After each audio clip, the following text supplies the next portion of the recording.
with any documentary, of course, Yeah. there's an idea of what you think the arc of it will be, and things change along the way. I'm curious with this, just the idea of Alan Cummings is going to narrate this, and it's going to tell the story in this kind of way. How did the sort of the arc and the flow of the film, how did that kind of develop? Well, a lot of it came from F for Fake. So how many of you know F for Fake?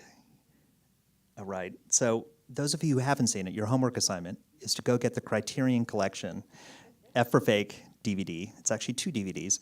And it's the one documentary, other than filming Othello, which isn't a different kind of thing, but the real documentary Orson made in his life, which he made in the middle of making The Other Side of the Wind. And it's an insane essay, nonfiction essay film, which is about fakery and fakers and ultimately about the truth. And that film was one of my all-time favorite documentaries and one of the reasons I wanted to get into documentary filmmaking. And you know, certainly that making this film, I felt like, well, this is my chance to kind of take all these ideas Orson was playing with in F for Fake and just expanding on them, because I felt like that film is so full of ideas that people haven't even touched since, that it was a chance to kind of revisit that text and kind of see what you could do with it. And part of it, I mean, just in terms of the narrator is, you know, Orson loved narration. Going back to the Mercury Theater days, of course, he narrated everything. But even in his feature films, he narrated as a character often, or not even as a character. The trailers for his feature films, he narrated. Every TV project he did, he narrated. And then he made money narrating other people's films. So narration was not something Orson shied away from. In fact, the idea of the narrator not as a voice of God, but almost as a character at times, a storyteller or an unreliable narrator. And I just felt like, if I'm ever going to have a chance to have an on-camera narrator, it's going to be with this film. So, and playing with that idea too, of, you know, and doing things like something I've wanted to do my entire life, which is telling an audience not to sweat the details.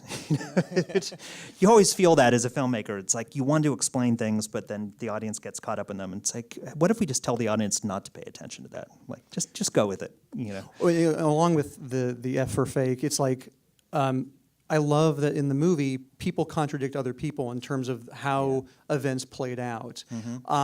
Whether you're writing a biography or doing a documentary, there's always that question of whose version of these events do I believe more?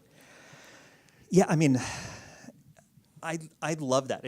We screened this in the New York Film Festival, and there's a gentleman who came up to me afterwards, and he said, "You didn't tell me, what is the truth? What's the truth of this?" And I said, "It's Orson. Truth. Yeah. You know, that's a fool's journey to try and understand what the truth is, because the truth is kaleidoscopic when it comes to Orson."